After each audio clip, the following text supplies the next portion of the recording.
العقل نور وأنت معناه، والكون سر وأنت مبداه. العقل نور وأنت معناه، والكون سر وأنت أعوذ بالله من الشيطان الرجيم. بسم الله الرحمن الرحیم. برهان نور الثقلین کہ تفسیر به روایات کرده. یہ کتاب جو برہان و نور الثقلین جس میں تفسیر روایات کے ذیل میں کی گئی ہے، اس کے اندر ظاہراً یہ ذکر ہوا. اس کو اگر آپ دیکھیں تو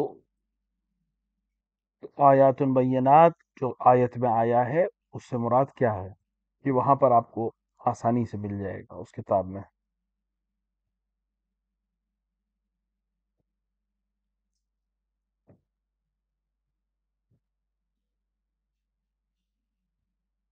نعم.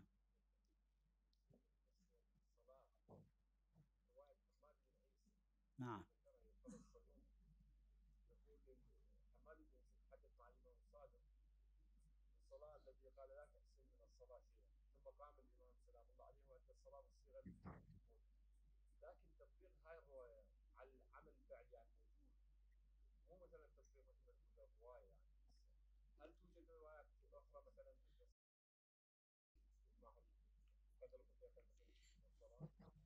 في كل مسألة بحاجة إلى جمع الروايات. ہر مسئلے میں ضروری کہ ہم روایات کو جمع کریں اور ان کے بیچ میں سے ایک مسئلے کو حل کریں، کیونکہ صرف ایک روایت کو لے کر ہم مسئلے کو حل نہیں کر سکتے یا نظریہ نہیں دے سکتے. تو فقہا کے درمیان جو چیز مشہور ہے وہ یہی ہے. کیا چیز مستحب میں نماز میں ضروری ہے، کیا مثلا واجب ہے، کیا مستحب ہے. القرآن الكريم يقول إذا قمتم إلى الآية الأخرى فاستعذ بالله من الشيطان الرجيم، وإذا قرأت القرآن فاستعذ. هذا أمر للسعادة. مثلا آیت میں ہے السعادة مو واجبة. ليش کہ مو واجبة؟ لو كنا نحن وهذه الآية قرآن میں امر ہوا ہے، بعض الروايات الأخرى لیکن تفسیر میں مستحب بیان کیا گیا. تو یہ دونوں کا جمع ہے، کیونکہ ایک روایت مستحب کہہ رہی ہے، ایک روایت واجب کہہ رہی ہے، اور تمام روایت کو جب جمع کریں گے اور بیچ سے نتیجہ نہیں کریں کہ جیسے ہی تکبیر کہیں مثلا ویسے ہی بسم اللہ الرحمن الرحیم. لہذا مقتضا جو ہے یہ ہے کہ ہم تمام روایات کو دیکھنے کے بعد ایک نتیجے پہ پہنچیں. يعرف المستحب من الروايات الأخرى التي هي خالية عن هذه المستحبات. کیسے پتہ چلتا ہے کہ مستحب ہے؟ جب دوسری روایات میں مستحبات کا ذکر نہ ہو تو سمجھ میں آتا ہے کہ امام نے یہاں پر مستحبات کو ذکر کیا ہے، یہاں پر مستحبات کو ذکر نہیں کیا ہے. تو ہمیں قرینے کی ضرورت ہے. مجازی چیزوں میں قرینے کی ضرورت ہوتی ہے، اشارے کی ضرورت ہوتی ہے.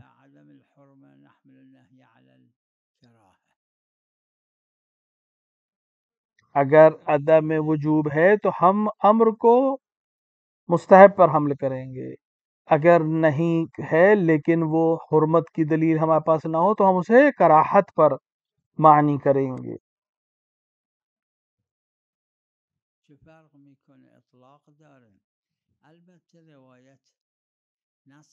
یہ فرق پڑتا ہے.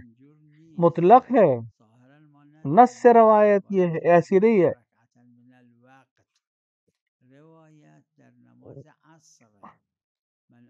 روایت نماز عصر کے سلسلے میں کہ جس نے عصر کی ایک رکعت کو درک کر لیا، لیکن چونکہ عدم خصوصیت ہے کہ عصر کی ظہر سے یا صبح سے یا عشاء سے کوئی فرق نہیں ہے، لہٰذا حکم سب پہ آ گیا. یعنی ایک رکعت بھی اگر درک کر لی وقت میں تو نماز صحیح ہے.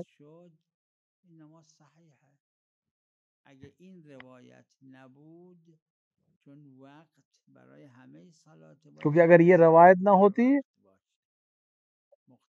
تو کیونکہ وقت جو ہے نماز پہ شرط ہے، لہٰذا ہمیں تمام نمازوں کے وقت کے لحاظ سے کہنا پڑتا، لیکن اس روایت نے آ کر یہ کہہ دیا کہ ایک رکعت درک کرنا کافی ہے نماز کے صحیح ہونے کے لیے.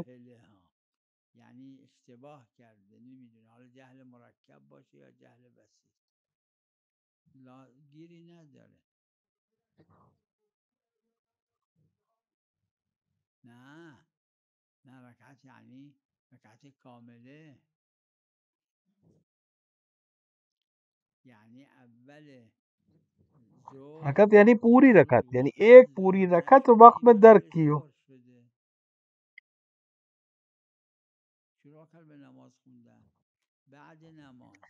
مثلا اس نے نماز ظہر شروع کر دی یہ سوچ کر کہ نماز ظہر کا وقت ہو گیا، بعد میں نماز ختم ہونے کے بعد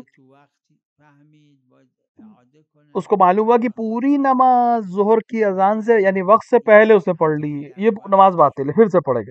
لیکن اگر ایک رکعت بھی اس کی زوال کے بعد تھی تو نماز ظہر اس کی صحیح ہے، ولو باقی 3 رکعت زوال سے پہلے ہوئی گئی تھی. مفہوم روایت یہ ہے.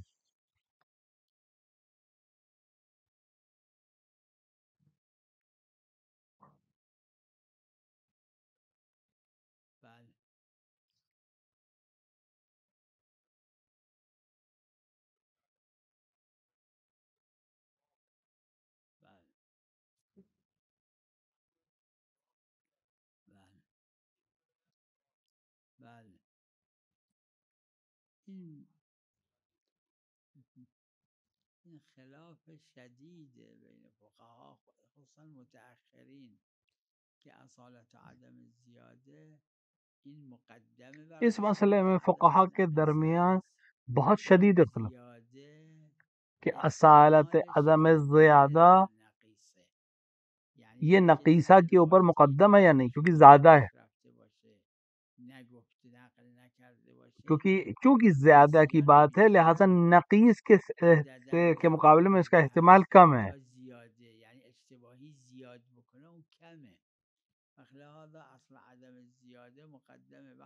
کیونکہ اگر کسی انسان کے لیے مثلا جو زیادہ کر دیتا ہو چیز کو، ایسے لوگ کم ہیں، اکثر وہ لوگ ہیں جو کم کر دیتے ہیں، یعنی چیز کو بھول جاتے ہیں. اگر دونوں آپس میں ٹکرا جائیں تعارضا و تساقط، یعنی ٹکراؤ ہوگا اور دونوں ختم ہو جائے گی. چونکہ مقرر ہے لہٰذا احتیاط کرتے ہیں فقہ. علمی لحاظ سے اگر دیکھیں تو استغفار ہے خالی، کہ احتمال جو ہے عدم میں یعنی زیادہ کے عدم میں یا کم کے عدم میں، دونوں میں آپس میں اگر مقابلہ ہو جائے تو تساقط ہو جائے، سقوط ہو جائے گی دونوں روایات کا.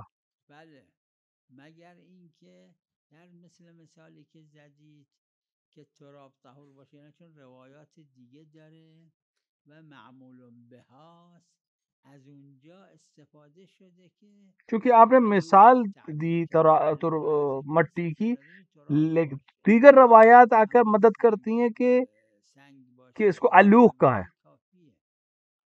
کہ ضروری نہیں کہ مٹی ہو، حتیٰ سنگریزے بھی کافی ہیں، صرف طبیعی ہو، نیچرل ہو.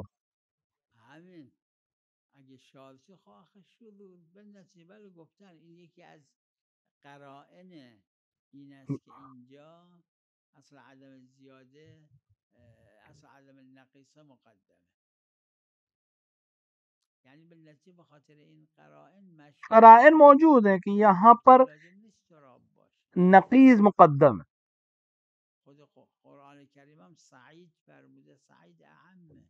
مشہور نے کہا کہ یہاں پہ ضروری نہیں مٹی ہو، ہر وہ چیز جو مٹی کے حکم میں، قرآن سعید کہا ہے، سعید عام ہے، مٹی اور ہر وہ چیز جو حکم زمین میں ہے.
خود اصل مسئله که اشکال نداره، اجماع در نزد شیعه اجماع هم هست که اگر یک خود اصل مسئلہ جو آپ نے بیان کیا یک دختر غیر شیعه را کہ اجماعی ہے ازدواج بکنین اشکالی نداره، کہ عکسشه کہ اگر ایک شیعہ لڑکا غیر شیعہ مسلمان لڑکی سے شادی، اس میں اشکال با دختر شیعه ازدواج عکس اس کا مخالف ہے، یعنی اگر لڑکی شیعہ ہے اور غیر شیعہ سے عقد کرنا چاہے تو اس میں اختلاف ہے، مسلمان اما شیعه نیست اس میں اختلاف ازدواج بکنه وَإِلَّا اگر شیعہ لڑکے نے مسلمان لڑکی سے شادی کی جو غیر شیعہ ہے تو اس میں کوئی اشکال ہی نہیں ہے، کوئی حرج نہیں ہے،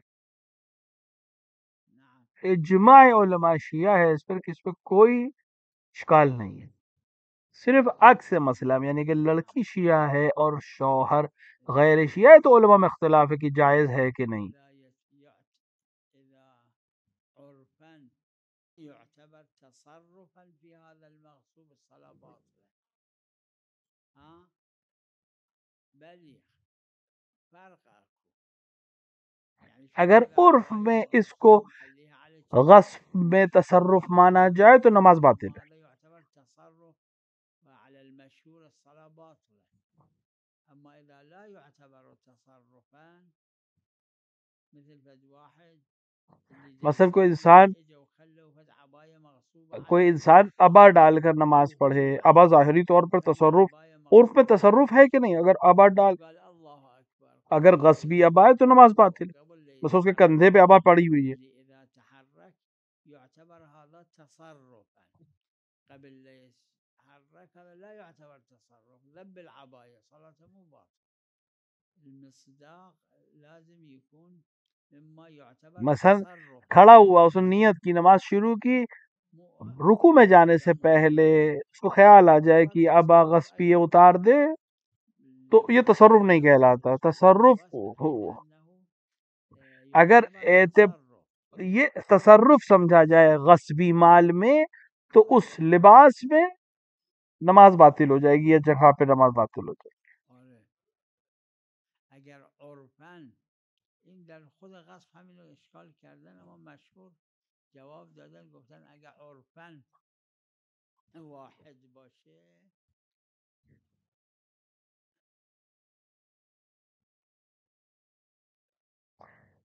عرف میں اس کو اختلاف ہے اور مشہور نے اس کا جواب بھی دیا ہے۔ نه میدونیم تصرف در مغصوب صدق میکنه یا نه و غصب گفته میشه، نه اون اشکال اون صدق نمیکنه، سوال یہ ہے کہ یہ غصبی میں غصب میں تصرف ہے یا نہیں ہے، اما تصرف در نماز صدق نمیکنه، ببینید یعنی اینجا غصب صلات فی المغصوب حساب میشه، نماز میں تصرف صدق نہیں کرے، از این جهت اشکال داره، اونجا اتحاد خارجی نداره، نه نماز غصبی لباس میں اگر صدق کر جائے تو نماز باطل ہے، بله جہاں صدق نہ کرے وہاں نماز صحیح ہے۔ شلون ای ای ای ای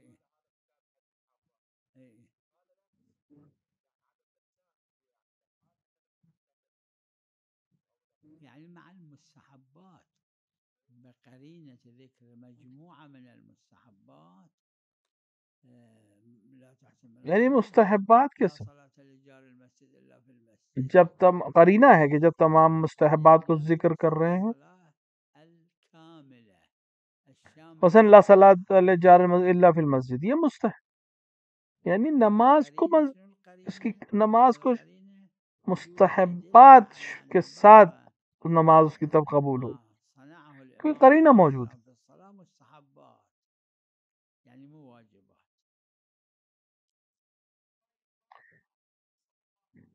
کیونکہ قرینہ موجود ہے کہ بہت سی چیزیں جو امام علیہ الصلوۃ والسلام نماز کے سلسلے میں کہیں وہ مستحب چیز ہے۔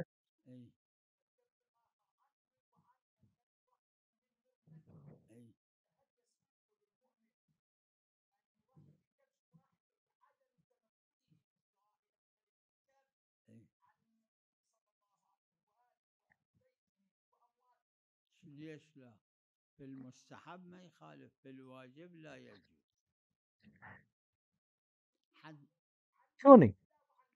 شكو بھی مستحب میں تو اشکال نہیں ہے، مگر واجب میں جائز نہیں ہے چھوڑنا، ترک کرنا. مو تقييد، يعني يستفاد هذا انه اشكال ما في. روایت میں جو 70 یا 70 کی بات آتی ہے یہ تاکید ہے عدد کے زیادہ ہونے پہ، نہ کہ 70 عدد کے اوپر تاکید ہے. بل عرفاً یکیه. هر جا ترکیب عرفاً خارجی بود این وقت همه میشه صلاة فی الغصب، یعنی اتحاد میشه مع امر، اجتماع امر نهی میشه. جہاں بھی عرف میں وہ غصبی سمجھا جائے، غصبی مانا جائے، نه نه این عمل خارجی نماز صحیح نہیں ہے. که با این عبای مغصوب رکوع میره و این تصرف در غصب میشه، این مورد اجتماع امر نهی شده. هم بهش گفتن یہ این جو اس تصرف غصبی این ابا کے ساتھ رکوع رکوع میں جا رہا ہے یہ یعنی تصرف ہے، اس پہ منع کیا گیا، لہٰذا اس کی نماز صحیح نہیں ہے. لا تتصرف این کہ یہ تصرف تصرف جو یہ رکوع ہے نماز میں یہ جائز نہیں ہے، لہٰذا نماز باطل ہے. شارع میگه لا تغصب، لا این تتصرف کہ مصداق تصرف واحد نہ کرے غصب میں، فیه للغصب والصلاة. وقت اجتماع امر نهی، اگه اجتماع امر نهی کسی بگه اشکال نداره چون من جهتینه که میرزای قومی در کیونکہ یہ مصداق بن جائے گا عرف میں غصب کا اور نماز کا، دونوں کا اما مکس، اجتماع امر نهی لہٰذا نماز صحیح نہیں. نیست، صحیح نیست ولو من جهتین باشه. یعنی نمیشه این رکوع بعنوان انه غصب لہٰذا اجتماع امر نہیں صحیح نہیں ہے. انه رکوع الصلاة بشه واجب. رکوع اس عنوان سے کہ غصب ہے حرام ہو جائے گا، الغصب حرام. ادھر سے نماز واجب ہے، لہٰذا واجب میں اس نے حرام کو شامل کیا، لہٰذا نماز باطل ہو جائے گی غصب نبود.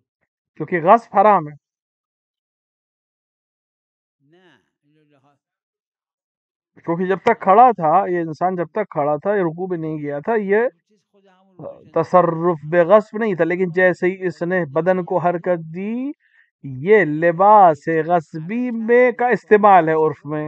اب یہ لباس غصبی کا استعمال رکوع کی حالت میں جائز نہیں ہے، اندازه غصبه. اگه لہٰذا یہ نماز صحیح نہیں ہے. نماز انداخت بله، اما اگه قبل نماز انداخته الله اکبر گفته که این عبا حرکت نکرد، گفتن این غصبش نمیگن. چی؟ یعنی میخواید بگید بهش میگن میخواید بگید عرفاً میگن غصب. دیکھیے اگه گفته لباس کا اوڑھنا یا ابا کا اوڑھنا غصب ہے. غصب نیست، تا اگه حرکت نکنه غصب نیست. جب بھی غصب صدق کرے شما دارید نماز کی حالت میں صحیح نہیں ہے. این موضوع غصب اشکال نداره. اگه کسی بگه این غصبه، خود اشتمال البتہ عروا اور دیگر کتابوں اگر آپ دیکھیں کہ تصرف تب ہے جب اس کو استعمال کرتے ہوئے بدن میں حرکت ہے، خوب رکوع ویسے ہی، سجدہ ویسے ہی.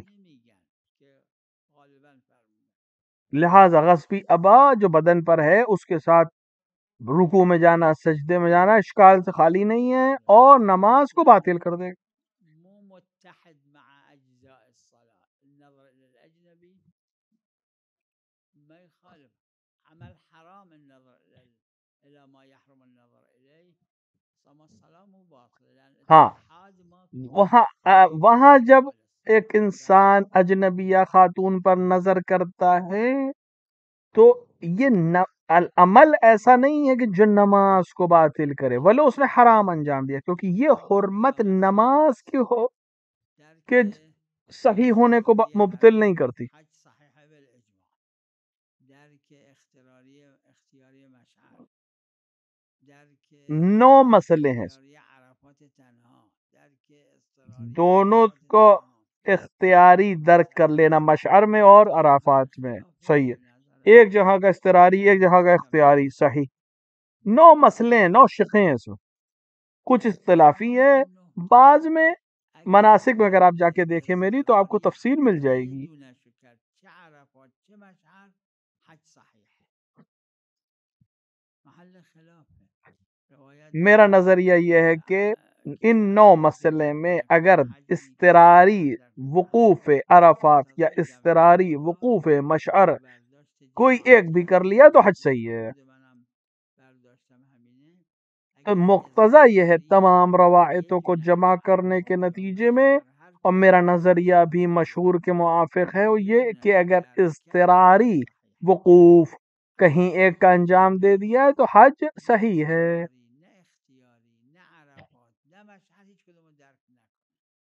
حج وہاں باطل ہے نہ اضطراری طور مقام پر، نہ اختیاری مقام پر، نہ مشعر کو درک کرے نہ عرفات کو درک کرے.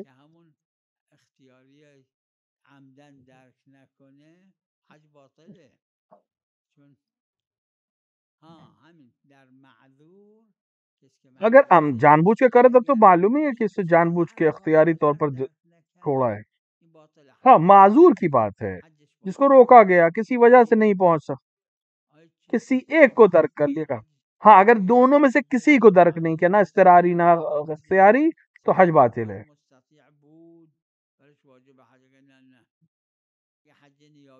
اگر حج استطاعتی تھا تو حج کو پورا کرے گا، لیکن اگلے سال پھر آنا پڑے گا.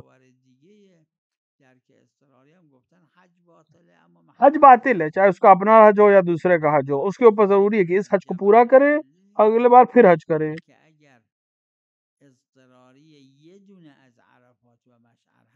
میرا نظریہ یہ تمام دلائل کو دیکھنے کے بعد یہ ہے، اگر عرفات یا مشعر میں 1 منٹ کسی ایک کو درک کر لیا، ولو اضطراری درک کر لیا، تب بھی اس کا حج صحیح ہے.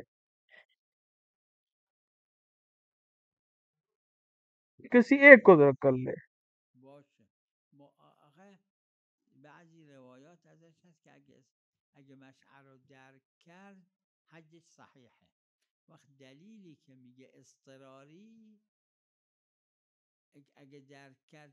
کیونکہ بعض روایات کہتی ہے کہ اگر مشعر کو درک کر لے تو حج صحیح ہے. اب اضطراری اور اختیاری میں اگر اختلاف ہے بھی،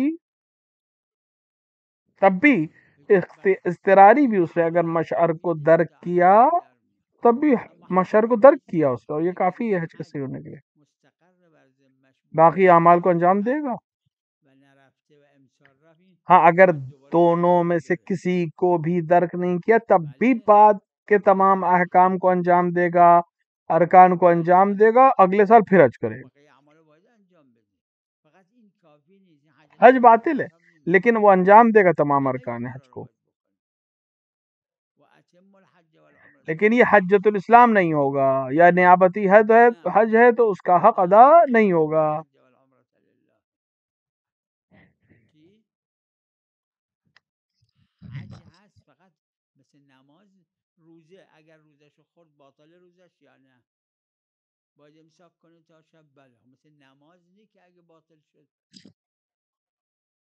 مثلا روزہ کو توڑ دے، کھا لے کچھ، تو اس کا روزہ باطل ہے کہ نہیں؟ باطل ہے. لیکن کیا امساک بیچ ختم ہو جائے گا؟ نہیں، امساک کرنا پڑے گا اس کو شب تک. اسی طرح حج،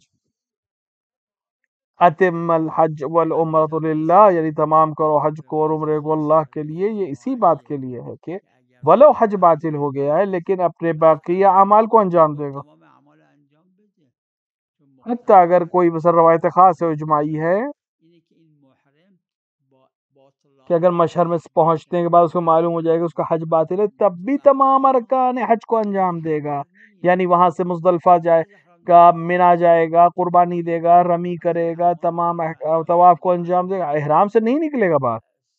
کیا چیز احرام سے اس کو باہر نکالے گی؟ تمام اعمال حج کا انجام دے کر طواف کرے گا اور سعی کرے گا اور طواف النساء کرے گا اور نماز طواف النساء پڑھے گا، وقوف منا کرے گا، بیتوتہ منا کرے گا، تب نکلے گا.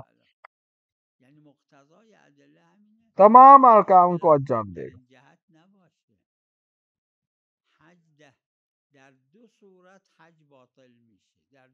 دلائل کا نتیجہ یہی ہے، اور اس میں اختلاف بھی ظاہر نہیں ہے فقہا کے درمیان. 2 صورت میں حج باطل ہے. یہ کہ عرفات و مشعر کو اختیاری یا اضطراری درک نہ کرے. اما باید تمام کنه اعمال را. وقت اگه این حج مستقر بر ذمش دوسرا وہ کہ جب ہم بستری کرے مشعر سے پہلے اگر نه امسال تو ان دونوں صورت پہ حج باطل ہے، خب حج لیکن بہرحال تمام ارکان کو انجام دے. نبوده یعنی مستطیع بوده اما نتونست حج انجام بده، معذور بود. وقت سال دیگه اگه باز مستطیع بود یعنی شروط عشره استطاعت بود وقت باید بره حج، اگر نه بله. اب اگر اگلے سال اس کے بعد شرائط موجود تو حج کرنے کا، اس کو دوبارہ حج واجب ہو جائے، کیونکہ یہ حجۃ الاسلام ادا نہیں ہو پایا اس کا. لیکن اگر اس کے پاس دلیل خاص وسائل نہیں تھے تو اس کو وجوب نہیں ہے. حج کنه اطلاقش میگیره، باید حج فقط دلیل خاص ہے باشه. دلیل خاص کہ دوبارہ حج کرے. افسد حجه در جایی که ادراک وقوفین نکنه افسده نیست، دلیل داره که این حج افسد حجہ، اینجا این افسد حجه وقتی افسده جہاں وقوف نہ کرے وہ افسدن، دلیل کہہ رہی حج حساب نہیں. لیکن اگر افسدہ کا مسئلہ آ جائے تو دو چیزیں، ایک یہ اس حج کو پورا کرے اگلے سال پھر حج کرے. روایات سے جو چیز ہم تک پہنچی. حجۃ الاسلامشون دویامیه. اب سوال یہ ہے کہ پہلا حج حجۃ الاسلام تھا، دوسرا صرف عقوبت ہے یا نہیں، یہ پہلا بالکل بیکار ہو گیا، اگلا ہی حج ہے. اس پہ اختلاف ہے علماء میں. هر بالنتیجه هر قد که میتونه بقیه اعمال غیر اعمال منا خو انجام میده، طهارت نتیجہ جس قدر کر سکتے، جتنے اعمال کر سکتے، طواف حج اعمال من، بعد السعی و بعد کیونکہ اعمال منا میں تو طہارت شرط نہیں انجام دے گی، صرف طواف میں، طواف حج اور طواف سعی، طواف النساء، اس پہ طہارت شرط ہے. اگر انجام دے سکتی ہے طاہر ہونے کے بعد انجام دے گی. مثلا جیسے کاروان جا رہا ہے نہیں رک سکتی تو کسی تو نائب کرے گی کسی کو انجام. جب نائب کر لے گی تو احرام سے باہر، کیونکہ طہارت صرف طواف میں شرط ہے، نماز طواف میں اور طواف میں، باقی کہیں بھی اعمال حج میں طہارت شرط نہیں ہے.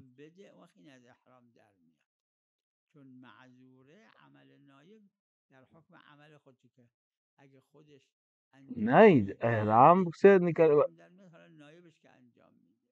نائب کرنے کے بعد یہ عمل انجام دے دے گا تو یہ دے دے گی تب یہ احرام سے باہر آئے گی. أنت معناه والكون سر وأنت مبدأه العقل أنت معناه والكون سر وأنت مبدأه يا قاسم النار والجنان غدا أنت ملذ الرب ومنجاه أنت ملذ الرب ومنجاه أنت الولي الذي مناقبه مولاي ما لعلماء في خلقي أشبه أنت الولي الذي مناقبه مولاي ما لعلماء في خلقي أشبه يا آية الله